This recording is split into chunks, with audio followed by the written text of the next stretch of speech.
जसं तुम्ही फर्स्ट डेपासून पाहत आहात की घटना झाल्यापासून पोलीस इथं हजर आहेत. मान्य पोलीस आयुक्त साहेब, मान्य आयुक्त साहेब, मान्य अप्पर पोलीस आयुक्त साहेब सर्वांनी इथं भेट दिलेली आहे.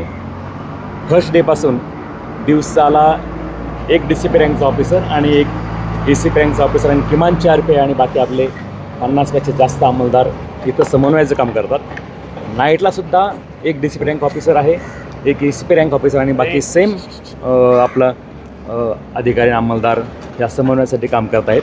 आपलं पहिलं जे टार्गेट आहे ते रेस्क्यू ऑपरेशन करणं आहे आणि जे अडकलेले कर्मचारी आहेत त्यांना सुखरूप बाहेर काढणं हे आपलं पहिलं टार्गेट आहे. त्यासाठी इतर यंत्रणा आहेत. आपण या संदर्भामध्ये काही सुमोटो तक्रार दाखल करून घेतली किंवा एकंदरीत गुन्हे दाखल झाले आहेत का, शक्यता तरी आहे? ह्या संदर्भात एक जो कर्मचाऱ्याला NDRFनं जखमी अवस्थेत रेस्क्यू केलं होतं त्याची दुर्दैवानं दवाखान्यामध्ये डेथ झालेली आहे आणि त्या संदर्भात आपण अकस्मातमध्ये दाखल केलं आहे. काल MIDC भोसरी पोलीस स्टेशनला अकस्मातमध्ये दाखल आहे. त्याचा तपास सुरू आहे. तपास त्याचा सध्या सुरू आहे. त्यानुसार पुढील तपास जो तुम्ही सुरू आहे म्हणताय तर कुठल्या अनुषंगाने आणि कोणत्या अँगलनं हा तपास सुरू आहे?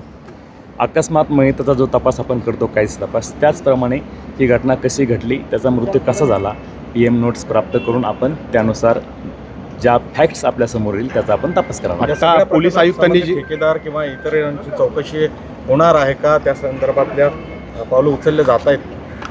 तेच मी आपल्याला सांगितलं की या तपासामध्ये आपण जो ADR दाखल केला आहे त्याच्यामध्ये आपण रीतसर आणि कायदेशीर चौकशी करत आहोत. त्या चौकशीमध्ये ज्या ज्या काही फॅक्ट्स येईल त्याप्रमाणे आपण पुढील कायदेशीर कारवाई नक्की करू.